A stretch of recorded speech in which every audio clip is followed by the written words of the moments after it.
একটা শিক্ষণীয় গল্প, যাদের পড়াশোনা করতে মোটেও ভালো লাগে না তারা 1 মিনিট সময় নিয়ে হলেও গল্পটা শুনবেন, তবে উপকৃত হবেন। একবার এক রাজা তার 3 মন্ত্রীকে ডেকে বললেন, এই নাও, তোমাদেরকে 3টা খালি বস্তা দিলাম। তোমাদের কাজ হবে বনে গিয়ে বিভিন্ন ফল কুড়িয়ে এই বস্তাগুলো ভরে নিয়ে আসা। দেখি কে কত তাড়াতাড়ি বস্তাগুলো পূর্ণ করে নিয়ে আসতে পারে। 3 জন মন্ত্রী 3টা বস্তা নিয়ে বেরিয়ে পড়লো। 3 জন মন্ত্রী জঙ্গলে গিয়ে 3 দিকে ভাগ হয়ে গেল। প্রথম মন্ত্রী ভাবতে লাগলেন, যেহেতু রাজা বলেছেন ভালো ভালো ফল দ্বারা বস্তা পূর্ণ করতে, সেই জন্য জঙ্গলে ভালো ভালো ফল খুঁজে বস্তাগুলো ভরি। এবং সে সুন্দর মতো ভালো ভালো ফল দিয়ে বস্তাটা পূর্ণ করে ফিরে আসলো।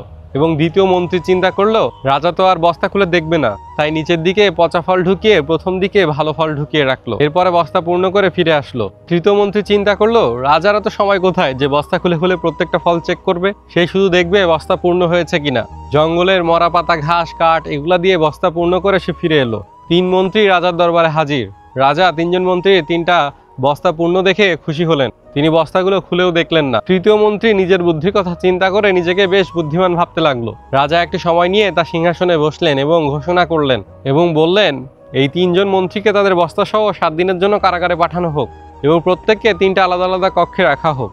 এই 7 দিন তাদের কোনো প্রকার খাবার দেওয়া হবে না। যেই কথা সেই কাজ, মন্ত্রীগুলোকে কারাগারে পাঠানো হলো। প্রথম মন্ত্রী এই 7 দিন তার বস্তার ফলগুলো খেয়ে কাটিয়ে দিলেন। দ্বিতীয় মন্ত্রী তার যত ভালো ফল ছিল 2 দিন খেতে পারলো। বাকি দিন পচা ফল খেয়ে কাটানোর চেষ্টা করলেন, কিন্তু তিনি অসুস্থ হয়ে পড়লেন। তৃতীয় মন্ত্রী বস্তায় তো কোনো ফলই ছিল না, তাই তিনি না খেতে পেয়ে মারা গেলেন।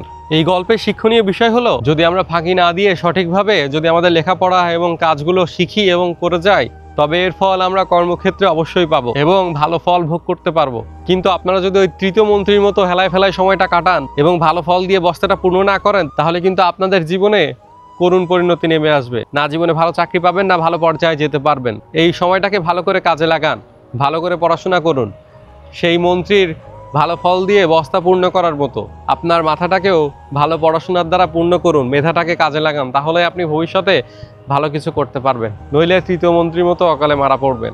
ভিডিওটা শিক্ষণীয়, শেয়ার করে দিয়ে